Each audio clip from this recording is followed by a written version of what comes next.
But what's important is the signage. Even you, at one point, I believe when you were talking with Detective Carpenter, noted,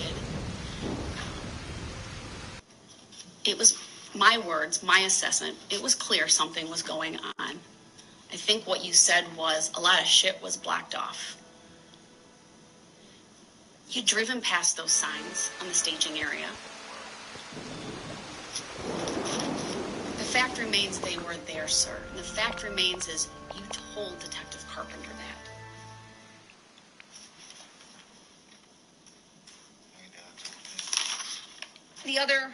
We then heard from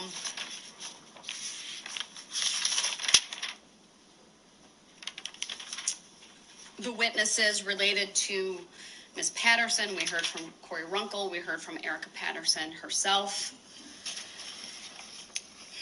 My impression, based upon Erica Patterson's testimony, who, by the way, she showed grace and dignity facing you, the man who clearly has no regard for her as a mother of one of your children, as someone you had a domestic partnership with and a relationship with at one point. That's not true. We know, and I would say this goes to your character, what was shown through that altercation and going up the hill, following her, slapping her. You know, the rules don't matter to you, not the rules of the road, not the rules established by court orders, not the rules even of decorum and decency. And I'll get to this more fully when I talk about your character. And I know you went hard at Attorney Opper for her bringing these things up, but those are legitimate, lawful sentencing considerations. And when I get to that point, I'll tell you the case law that supports that. Your character, even your pending cases. I don't need no case law. We know at the time of all of this, right, you were out on bond for 2 felony cases, one involving a handgun, one involving the same vehicle in Erica Patterson, and one involving ultimately intimidation of Ms. Patterson. We know that on November 20th, and she was very contrite about this. She told you where she was. She invited you out there. And that you had contact with her on the 20th. There was some physical. Contact with her on the 20th. Mr. Brooks, this is my time. You need to not interrupt. That's the reason why the charge was dropped. Mr. Brooks, the state you need to said stop. Specifically, wrote you, Your Honor, and said that they know it was no incident that day. Mr. And Brooks, now you want to sit up here. Do not interrupt me, or you will be removed to the other courtroom. And now you want to courtroom. sit up here. Stop. And try to now. add something in that you know for a fact never even happened. You want to sit up here and Brooks, talk about every who time has grace and all this. You talking about someone with 5 kids that don't have custody. You need to stop right now, or you will be removed. Remove me then. All right, he will be removed. He cannot simply stay I quiet don't consent when this to being court talks. sentenced anyway. I don't consent to this. Just like I told you, I don't know the. He'll be in recess until he's I don't removed even to the understand other courtroom. the true nature and cause.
Seated, I need to first confirm that Mr. Brooks is able to hear and see the court. We do have the audio and visual on. If someone, I can see on the screen there is a headset on the table should he choose, but I have confirmation that the audio and visual are working in the other courtroom. Before I continue, of course, Mr. Brooks does have a right to be present for his sentencing. He's been present all along today up until his disruption. It was very clear to this court that he had absolutely no intention of stopping his tirade. I think there's really no other way to describe it. And this court needs to go through its remarks uninterrupted. And given the history in this case, which is well documented, of his disruptions and inability or unwillingness to follow the very simple rules of decorum and courtesy, which include not interrupting the court, I felt it important under Illinois versus Allen to remove him from the courtroom. As that is, of course, one of the options, and we have the benefit of the wonderful technology here in this courtroom and the adjoining courtroom, which I believe is the equivalent of being present, what I have referred to at times during this trial as the functional equivalent of being present in this very courtroom. But it is important that I go through this without interruption to make the record that I need to make.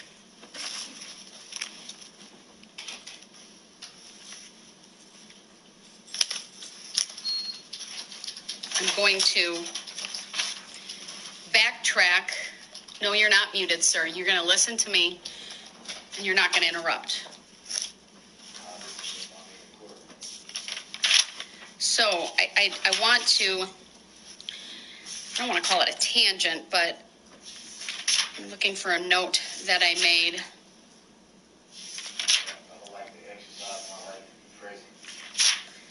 Then you need to pledge to this court, sir, that you will not interrupt me despite what you may not like me saying.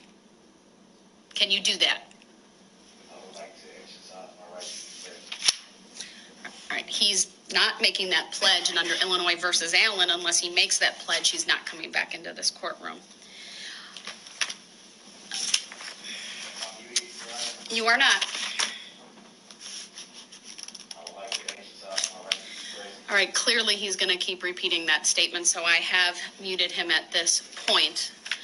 It was my hope that he would honor the simple rule of courtesy and decorum, that he show respect to this court, to these proceedings, and not interrupt and talk over me, but that clearly is something he is unwilling or unable to do. I'll find my note that I wrote later.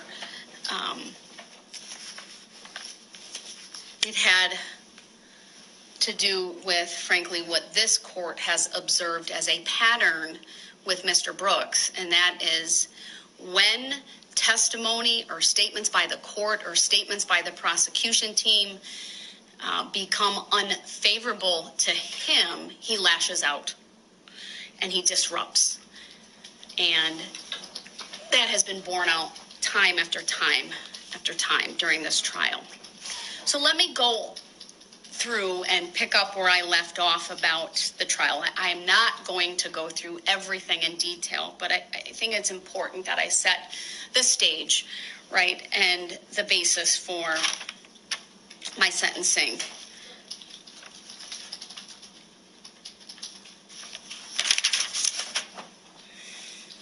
One of the things that I did note regarding Erica Patterson's testimony, because frankly I wasn't sure where Mr. Brooks was going to go with his own defense based on some of the remarks he made during his opening statement, which was actually later, but I guess I'll go back to my review of his recorded interview and some of the things that he tried to say, and at least it became apparent ultimately with the way he cross-examined witnesses, I wasn't sure if he would claim perhaps someone else was in the vehicle, he was afraid of police, the tinting of the windows, some of those things. Here's where it frankly doesn't matter. Okay, Erica Patterson provided key testimony in this regard, that there was no one else in the vehicle with Mr. Brooks. And I'm aware that he wants to come back, but until he writes me a pledge that he will not interrupt me under Illinois versus Allen, he is not coming back in this courtroom. He has forfeited his right to be present during my remarks. And unless he makes that pledge to me in writing, he's not coming back in.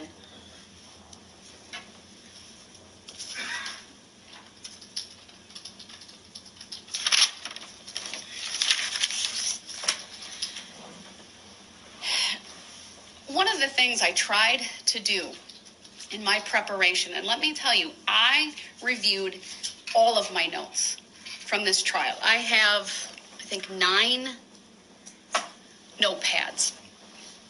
I looked at just a couple of exhibits, but primarily the map, Exhibit 15. I really wanted to determine for myself how long this carnage took. We know the distance, right? From at least where he entered.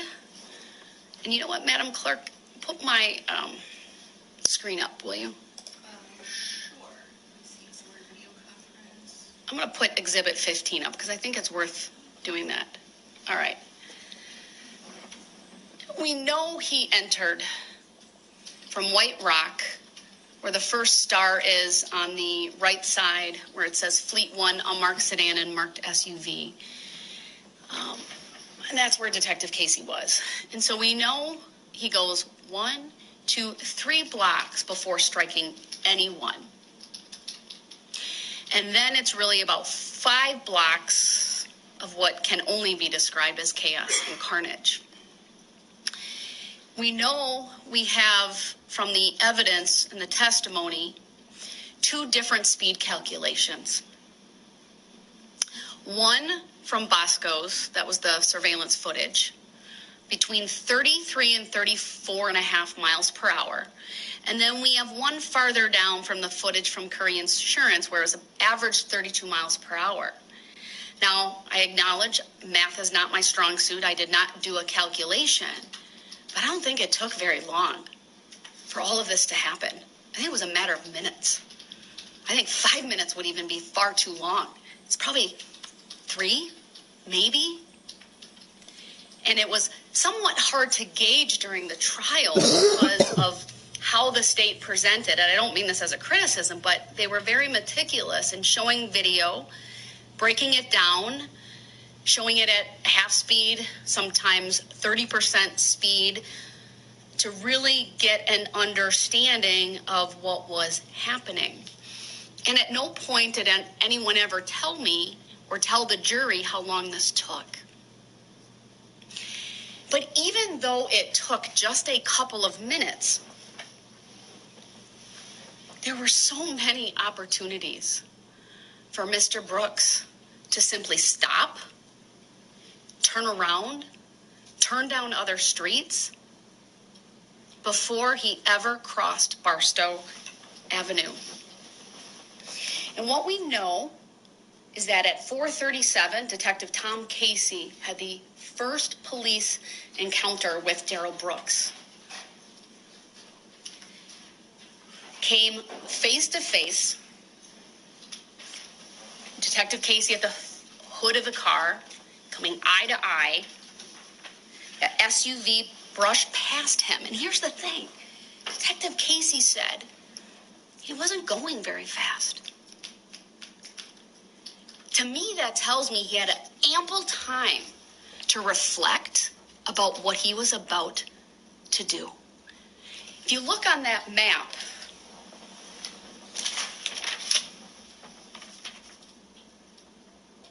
it's not a pledge. He's not coming in.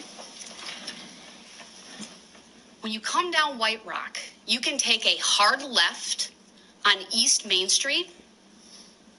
You can take what I call a soft left. I believe it's Pleasant Street. and Detective Casey, you can correct me if I'm wrong, I can't see it on the map. Frankly, you can turn around at any point in time on White Rock Avenue. But instead, and I think if you all try to picture this, as difficult as it may be, there's squads with lights, there's barricades. I know I read in the other act's motion that Mr. Brooks claimed at one point he was having a panic attack, and he, again, maybe I think he was going to claim at some point he was afraid of police. Why drive toward them? Why take that right-hand turn?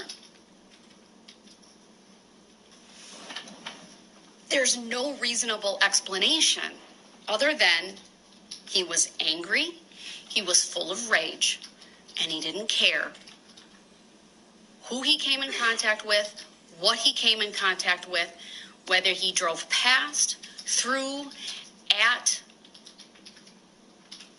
he drove. Detective Casey pounded on the hood of that car, saw his face, again, was brushed by that SUV, thankfully not hurt. All of this preceded by the visual signs along White Rock Avenue of the staging of this parade. Floats, bands, banners, signs, people. And as you got closer to Main Street, the spectators lining those streets, which both, I believe, Detective Casey and Sergeant Warner said were thousands of people. Before he ever gets to Barstow Avenue, he comes in contact with, after Detective Casey, Officer Buttrin and Officer Schneider. He has an opportunity, if you look at this map, he could go right on Buckley. Again, there might be police, there might be barricades. You simply stop. You ask, can I get out? No doubt in my mind, any police officer there would have done just that. He could have gone left on Northeast Avenue, continuing down. He could have gone left on Martin Street. Continuing on, Barstow Avenue. This is where the parade participants, unfortunately, he has contact with them. But he could have gone right on Barstow. He could have gone left on Barstow. And we know from some of the footage that we saw that his car was seen flying past, true, not hitting one at this point, but flying past. There's no logical understanding for Mr. Brooks other than he's in the middle of a parade. He's about, he can see them. Anyone driving a vehicle would see what's ahead. And we know from this map, right, what was ahead of him. We saw that video footage. We heard the testimony. Many police vehicles at these intersections with their lights flashing. There's no doubt in my mind that Mr. Brooks would understand a parade was going on. You can turn off my monitor. Thank you. We also know it was not yet dark. Dusk. This was from the battalion chief who talked about when he arrived after that first alert at 4:39, it was not yet dark, it was dusk. I think that aids to the visibility that Mr. Brooks would have seen all of these people. This is not under cover of night. It's, of course, downtown Waukesha. We saw city lights and many of the street lights I'm referring to in many of the videos as well that would have been on or coming on.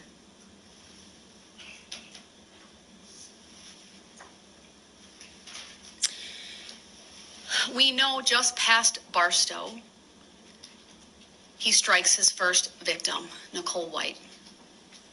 She was with RE/MAX Services with the hot air balloon.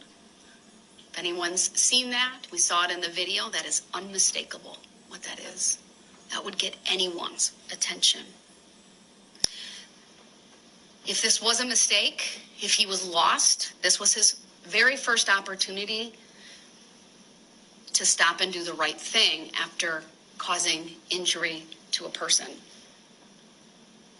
But he didn't. He did not stop.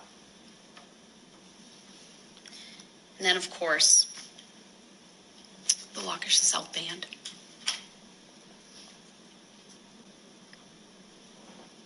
It's hard not to think about what I watched and not have this reaction. Those were images that frankly kept me up at night, that I saw over and over and over. For their band director, she is a hero to me, to get up on the stand, to talk about, and that was Sarah Waymeyer Aparicio, to identify each one of her students, talk about their formation, talk about what she saw.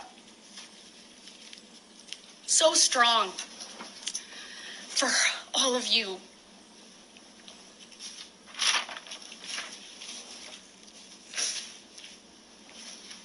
Mr. Brooks had another opportunity to stop.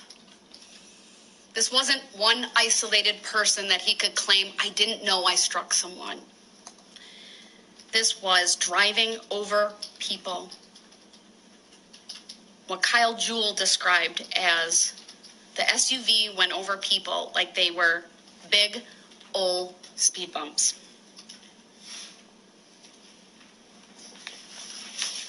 I know the Green children were injured around there. Thankfully, their physical injuries were minor, and I know I could probably spend a long time talking about the injuries of the band members, and I'm not going to go through that. They were significant. It was horrific. Thankfully, none of them were killed. And then, of course, moving on to Burr's Logistics. Between the band and the Blazers, that is where Kelly Graybow and her 10-year-old daughter, Adelia, were in that adorable Cindy Lou Who costume. And what struck me, and Kelly referenced this in her statement yesterday, was seeing the tires go past her head after she was hit. Adelia had major injuries as well. And then, of course, the footage from the Waukesha Blazers. And Jeff Rogers talked both at the trial, he testified, and he gave a statement yesterday about, again, having to come into this courtroom, talk about all of those who were with him, who were injured, and of course, little Jackson Sparks. Another video that frankly is very difficult to watch and hard to unsee.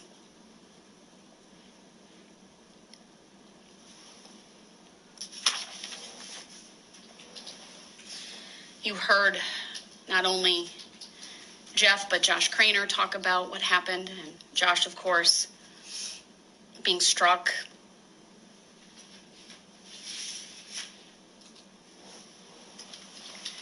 And then the Extreme Dance Group. I think it's fair that I didn't fully understand the extent of their injuries until hearing from many of the victims yesterday.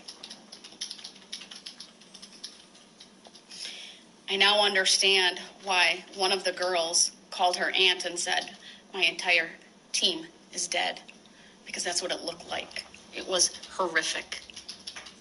And to think of those two brave young ladies who got up during this trial to testify about what they saw, what they did, Jamie and Alyssa, your dancers are proud of you.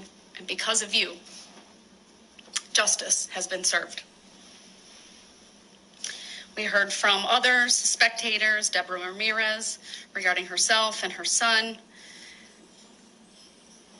that the vehicle was accelerating, not stopping.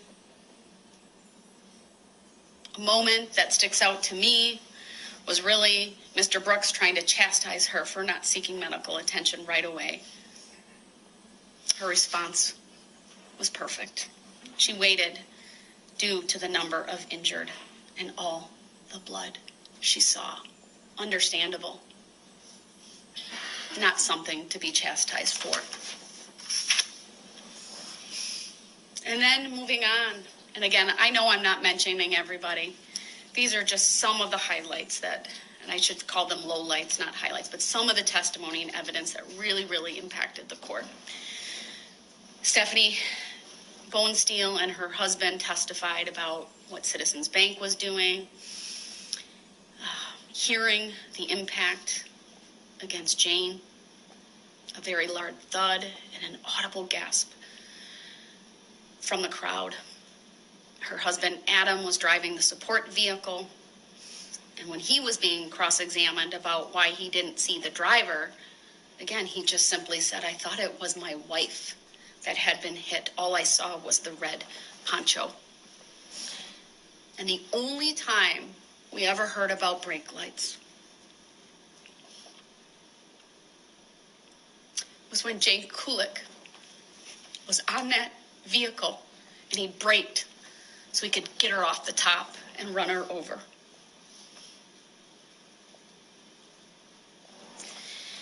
We heard from Matthew Harris, who talked about the red SUV coming straight at them and then veering and going in the direction of the dancing grannies. And again, that audible gasp as he described that eerie sound. He saw a child injured in front, Jane Kulik behind. Actually, the child and Jane Kulik behind, and two victims ahead. He saw two of the dancing grannies. What he described as the SUV traveling faster than the speed limit. What I wrote down from his testimony is he's a combat vet, and this is what he said. "I've never saw anything like this in such a safe area." You could tell he felt bad about not seeking treatment right away for his daughter. He talked about how his wife's a nurse practitioner. And again, he didn't want to direct resources from other victims, that we thought she was okay enough to be home with them.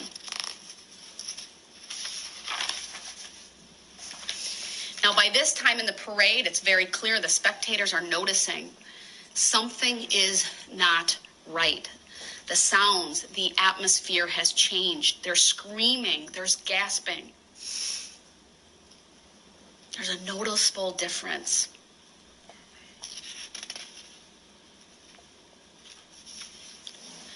It's at this point, I believe, that Owen was struck, Kelsey was struck. Probably another miracle, given the injuries she sustained, the tear in her spleen, significant road rash, cuts, requiring facial surgery. What Mr. Knapp described the driver as having eyes completely wide open. And then next we heard from Laura Thien, one of the dancing grannies. She talked about the sisterhood. Another brave woman came in, talked about what happened to that group. 7 people injured from her group, 4 fatalities. She said it all happened in a matter of seconds. All I seen was bodies. It looked like a war.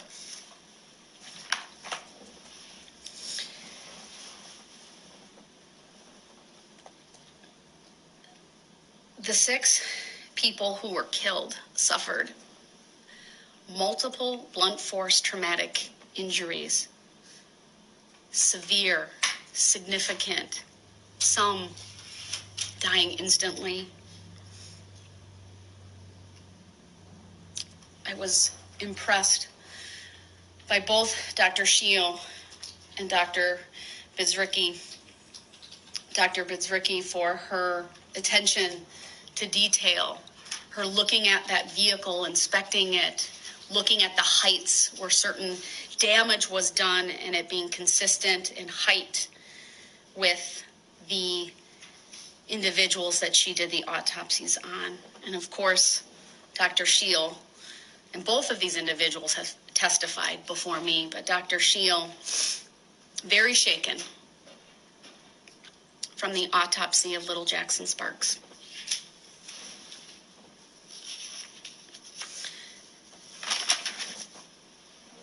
We then, continuing on, heard from Father Witter, very gracious man.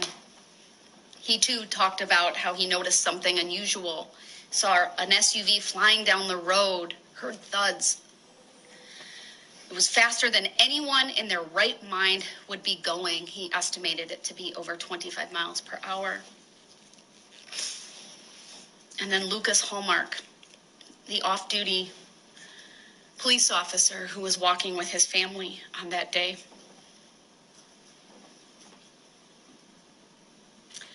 He talked about the commotion behind, the large amount of screaming.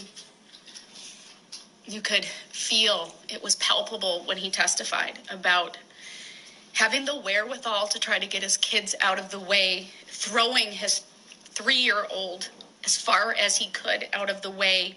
You could see the pain on his face when he talked about not being that successful with his 7-year-old. He said, I wasn't quick enough. He testified that he thought this was a terrorist act, that SUV did not stop. I referenced the speed already. The ACE speed estimation from Detective Carpenter, 33 to 34 miles per hour, a little bit more than that. The speed calculation by Michael Smith from State Patrol from farther down the route of averaging 32 miles per hour. And then, of course, the vehicle inspection by the State Patrol, finding no mechanical issues. There was also the Franklin Assistant Chief who attended the parade. He was near West Main Street in Maple. He provided the testimony regarding the SUV, the window being open, and the driver sticking his head out, looking out. He testified how he thought perhaps it was either a medical emergency, maybe even a mechanical issue, but it was clear once that SUV passed him and he saw that driver. He saw you, Mr. Brooks. No panic, no distress. His heart sank. He knew it was not a medical emergency. The body language just didn't fit. It did not believe it was mechanical at that point either. And then he saw the vehicle crank to the right. As he testified, he seemed excited about what he had done.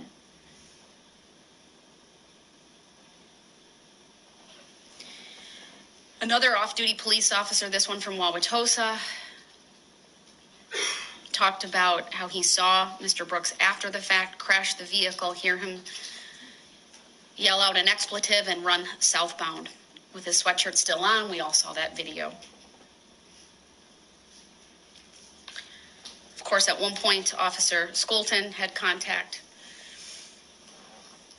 And as he testified, he put things together. Keep in mind all of the radio traffic, right, about one person, then like 15 people, and another 15. It was very apparent to him that although he was on the far end, he was around the dog leg on Wisconsin and Maine, that a vehicle had driven through the parade. He saw this vehicle. Of course, at that point, it was heavily damaged. He made the decision to use deadly force.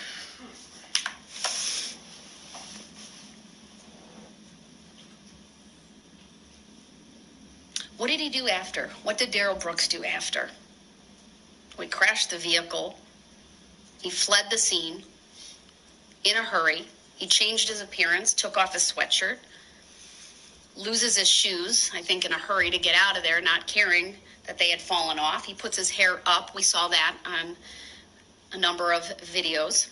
He asked unsuspecting people to use their phone to call an Uber. All within minutes of all of this happening. He was in such a hurry to get out of there, he left his phone in the SUV. He calls his mother, who arranges for an Uber. We heard from the Uber driver. He never showed up. It was nearby, ultimately, where he was found. And then, of course, the ring footage of his contact with Daniel Ryder. That is at 5:01 p.m. minutes after all of this happened. Mr. Ryder was astute, noticing that after Mr. Brooks being in his home for maybe 8 to 9 minutes, he saw squads driving by. I think you could say his gut told him something wasn't right. And he had Mr. Brooks go onto the porch, of course, after having given him a sandwich, given him a coat to wear. Ultimately asks him for his coat back. And then, of course, the arrest. This is where some of the lies become evident. Mr. Brooks claims ultimately when he's being interviewed by Detective Carpenter, they have to actually seek medical clearance for him because he claims that he was thrown to the ground when he was arrested. He was not. The video is very clear. He cooperated. He laid down. There was no use of force used at all to take him into custody. But we know ultimately that he lies about what he was doing in Waukesha, how he got there, who he was with. He lies about having contact with Erica Patterson the day before. We know when he's found, he has the Ford Key credit card, not only in his name, but one, whether it's a credit card or like a benefits card, but it's in the name of Erica Patterson, and of course an ID for himself, a state-issued ID. The Ford itself is registered in his mom's name. It's the same address that's on his ID, and there was documentation found in the Ford Escape.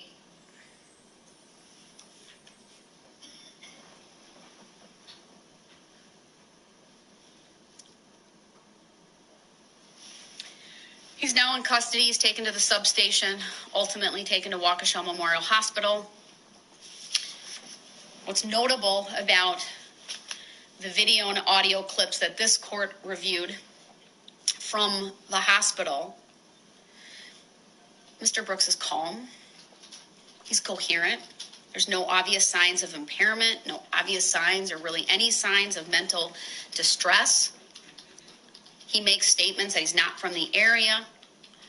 He doesn't appear disoriented or confused. At some point, there's kind of a jovial atmosphere between him and one of the detectives. The next day, he lies to Detective Carpenter, denies driving to Waukesha. I got a ride. He makes up the story about a tan Kia. He's very nondescript and vague with the information that he provides. And over the course of those 5 hours, he never once references the parade. He never once says there was another driver. Of course, they start talking to him initially about the domestic altercation because by that time it's very clear a link had been made between Erica Patterson and the call that police originally received of the domestic, or at least an altercation near Frame Park, and Mr. Brooks. We also know, because of the bond conditions in the 2 felony cases, he's not supposed to have any contact with her whatsoever. But he does.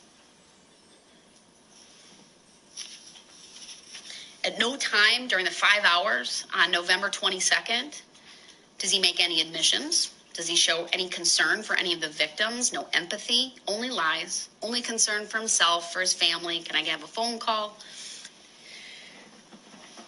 He does not provide, and I said this already, the name of anyone else that could be driving that vehicle.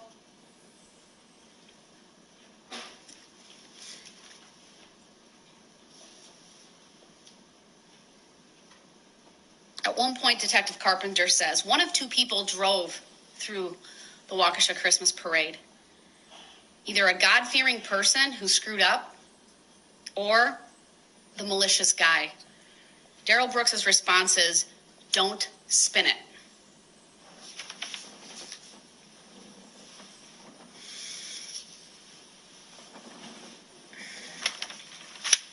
One of the things that has become abundantly clear throughout this trial, Darrell Brooks understands exactly what he's doing. His comprehension is fine.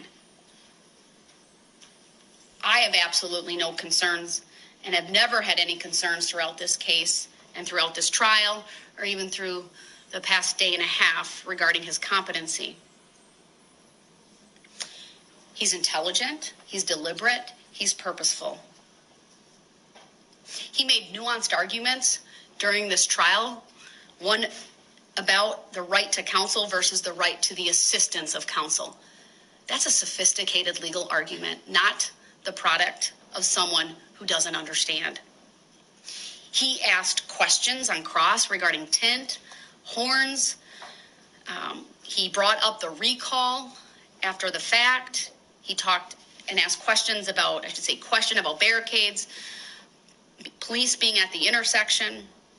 Although we never fully understood what his defense was, what became very apparent to me as I reread through all of my notes is that from the very beginning, he wanted to argue jury nullification. If you go back to his opening statements, he talked about power and the jury doing the right thing. He repeated that theme during his closing statement. At one point, he objected to evidence based upon a violation of one of the court's pretrial rulings. Again, a pretty sophisticated objection that resulted in the court striking an exhibit that had previously been received. Today, he spent close to 2 hours talking on his own behalf without any notes. He covered a variety of topics.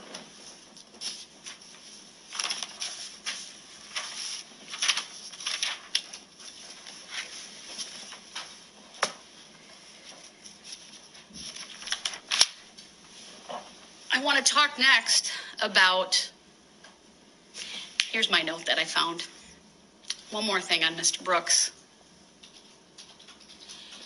You know, at times, right, we've seen the eye rolling, the fake clapping, the laughing, hand gestures, many times and most times very emotionless.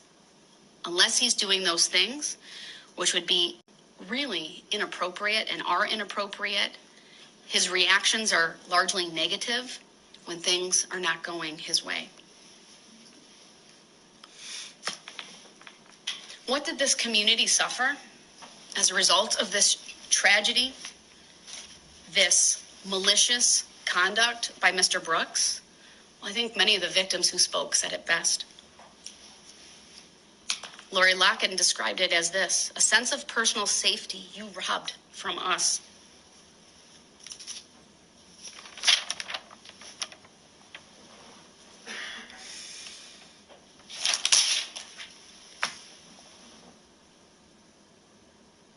I believe it was Bill Mitchell who said, the only life he seems to value is his own. Jason referred to it as evil. And he talked about innocence being stolen. He called the defendant a coward. No remorse. What he said is, you look like a monster. You look disrespectful to court and witnesses. You look like a callous jerk. But I forgive you. Such character. Such compassion. Margaret talked about the mental, physical, and emotional toll this has taken. She talked about how it was so traumatizing that her mind won't let her see everything that has happened, and that she's worried when her mind might allow her to do that.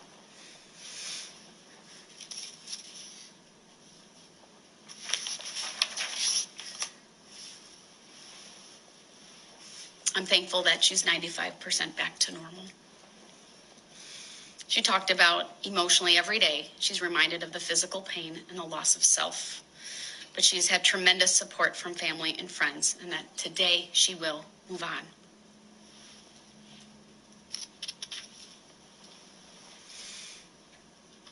Jeff Rogers also commented on the lack of remorse and sympathy for the victims, how he has had to relive just the immenseness of this, the confusion, the anxiety, depression as a father, and irritation. He talked about how his son, Caden, was so concerned for his younger sister. I'm really glad Riley is okay. believe that was from the day of the parade. And how he recognized he was inches away from losing 3 of his 4 kids just because of where they were located. He has flashbacks of grabbing his daughter's jacket, missing the first time, but that Riley gets up sometimes 6, 7, 8 times a night. How this was supposed to be a happy kickoff event for him as their new president, and how after it happened and in the aftermath, the weight of the moment, and 35 people there trying to find everyone, weighed on him. He talked about the media showing up at his door and the emotional toll things have taken. It was intense, and speaking at Jackson's funeral. He talked about how his faith is stronger. Did these guys get extra cookies or are they? Again, very gracious, very inspiring. They need cookies.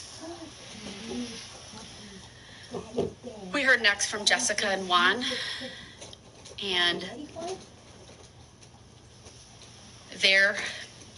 how this impacted them, the loss of their son's friend Jackson. Their kids were involved in 2 different groups that day. One a dance group, not the extreme dance group, but a different one. And then of course the Blazers. And how, I believe it was Jessica who said, I yelled stop. I put my hands out as if I had the power. How she saw Jackson and how she will forever have that image burned in her memory. And that she was so grateful when she found her son. How she covered his eyes to shield him from what was around. Not once, but twice. They had to run because at first it was what happened through the parade and then the active shooter situation because of, obviously, people didn't know who had fired the shots in that moment. And she talked about pain and terror. I love you. Are you going to need the bathroom? No. Okay, I'm going to go to the bathroom. Okay. Many people talked about PTSD. I mean, for her, I was really struck by how difficult it has been because of what she saw, not able to be a teacher, how she's hyper-vigilant, and every sound sends her into a panic, how her joy has been stolen, and how she does her best to hold it together for her kids. But when she was alone, she cried, she screamed, and only a month ago was she able to return to work, but in a very different capacity. She commented on the lack of remorse by Mr. Brooks, and that he seems to search only for sympathy for himself. She said he will always be a danger to society. We heard from more individuals. From the Blazers, again, a lot of discussion of PTSD.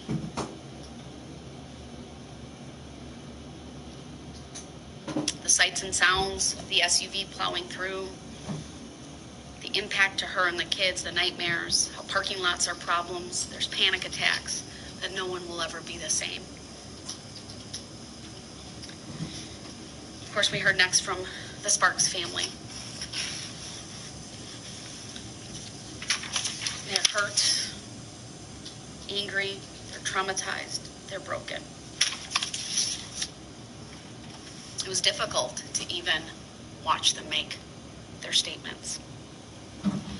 Their hurt is palpable.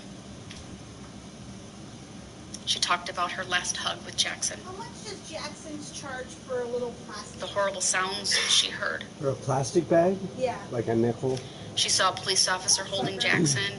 She Yesterday went to when I got Tucker, ice cream, I and then her world came crashing down. She talked about how she found a hat, both boys' hats, then shoes. But then I asked for it, and he goes, "Oh, the bag took it up." And I'm like, "Okay." And so I didn't argue. And I didn't realize Yeah, how no. significantly Tucker not that much. had been injured. He owes Until me she described that for us yesterday. 47 cents then. How Tucker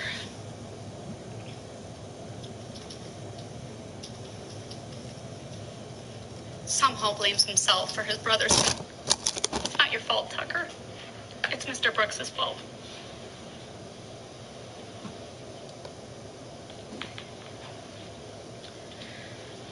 One of the things when there is a fatality with all of these victims is the future that is robbed from them, right? No future weddings, no future graduations, no future grandchildren or children, no plans. It's just gone. It's all memories. And the contrast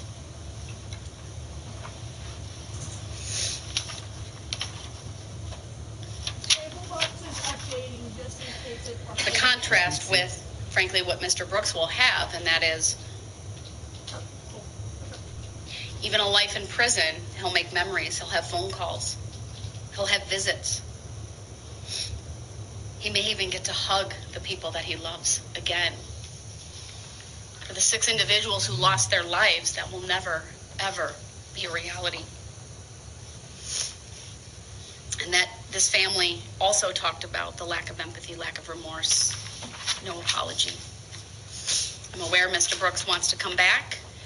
It says, I don't intend to interrupt in any way. That's not a pledge. He needs to pledge that he will not do so. I need that word in that statement. And if he does that, I'll bring him back in.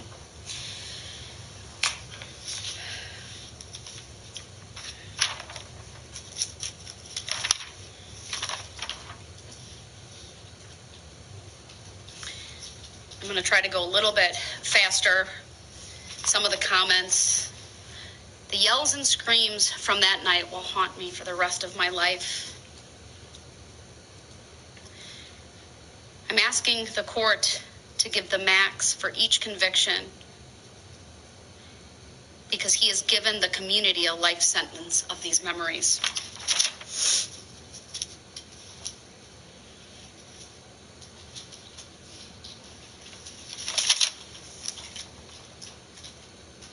I think it was Tyler's mom who talked about the community rising like a phoenix. You clearly have a phoenix for a son. He's strong. He got me a little bit with his comments. Wasn't expecting that. You're an amazing young man. You're a picture of resiliency, of fortitude, of strength. I think what this community needs. I thought it was quite a testament that you took those pictures in the same pictures of Jackson. You replicated that, and I thought that was a great tribute to him.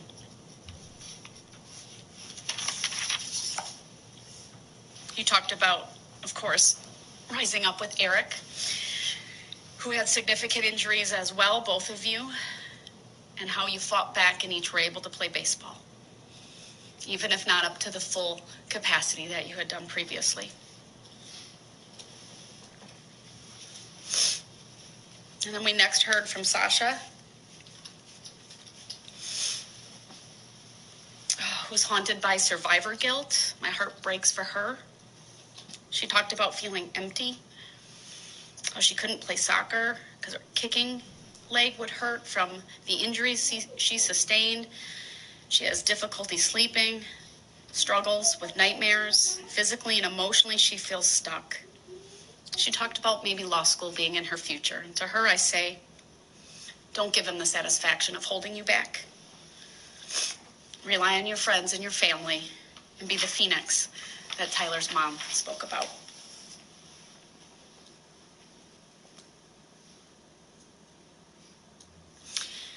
Jen Dunn read a statement from Sasha's mom, and I wrote this down. No one knows what it's like to stand on your feet when there is no floor. That's a pretty powerful image. I think that's very apt for what this community has gone through. We heard from others, including the Teagues. We saw photographs. So many families with more than one individual who was injured. How baseball for Eric was stolen. How he was such a good player.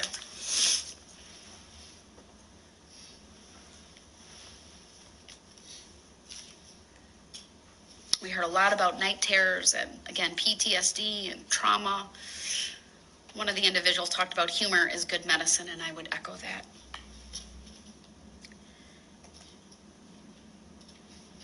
We heard about one band member whose instrument may have very well saved his life. Someone described it as a mental massacre, though, the aftermath of this. It's difficult to go downtown. It's difficult to get restful slumber. Panic attacks are common. Describe Mr. Brooks as sheer evil in its vilest form. I wrote down that despite all of the impact and carnage, many people talked about forgiveness, brokenness, sorrow, anger, hatred, regret. A lot of emotions, frankly, really no emotion shown by Mr. Brooks, certainly not for what he did on November 21st. We saw a lot of anger for some of the people who lost loved ones, and understandably so.